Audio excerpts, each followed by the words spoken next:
Mohan sir Ganpati primary school में कक्षा 5 तक के बच्चों को पढ़ाते थे। वे बच्चों के प्रिय अध्यापक थे। वे बच्चों को सही मायनों में विद्यादान देकर शिक्षित करते थे। एक बार उन्होंने कक्षा 5 के बच्चों की वाद विवाद प्रतियोगिता रखी। विषय था विद्या बड़ी या धन। ज्यादातर बच्चे इसके पक्ष में बोल रहे थे कि शिक्षा के द्वारा धन की प्राप्ति होती है। हम शिक्षा प्राप्त करके बड़ी बड़ी कंपनियों में नौकरी करके बहुत सा धन कमा सकते हैं। धन कमाने के लिए हमें शिक्षित होने की आवश्यकता है। धन विद्या से बहुत बड़ा है। ऐसी शिक्षा जो हमें धन न दे सके उसका कोई महत्व नहीं है।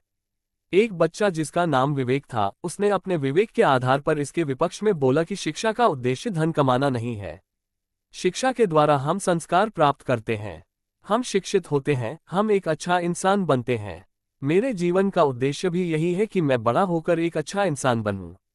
जब मैं एक अच्छा संस्कार युक्त इंसान बनूंगा तो धन न केवल मैं अपने देश में बल्कि विदेश में भी कमा सकता हूं। मैं विवेक देने वाली, अच्छे बुरे का ज्ञान देने वाली शिक्षा ग्रहण करता हूं और हमारे मोहन सर भी हमें इसी प्रकार की शिक्षा देते हैं। हमारी पुस्तकों में भले ही कुछ भी लिखा हो पर मोहन सर उसको वास्तविक शिक्षा से जोड़ देते हैं। धन तो एक कम पढ़ा लिखा मनुष्य भी कमा सकता है पर वो सम्मान नहीं कमा सकता है।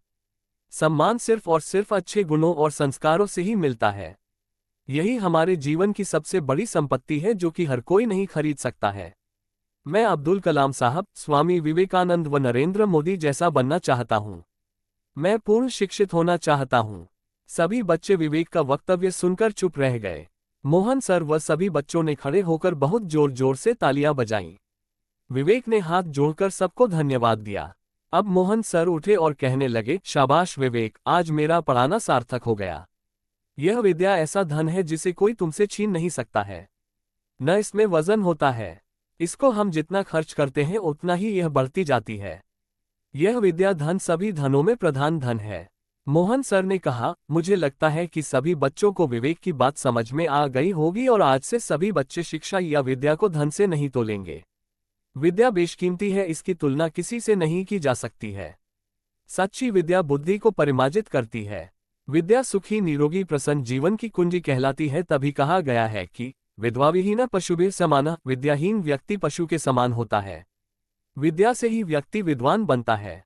सभी बच्चों को मोहन सर की बात समझ में आ गई और सबने स्वीकार किया कि विद्या धन से बड़ी है।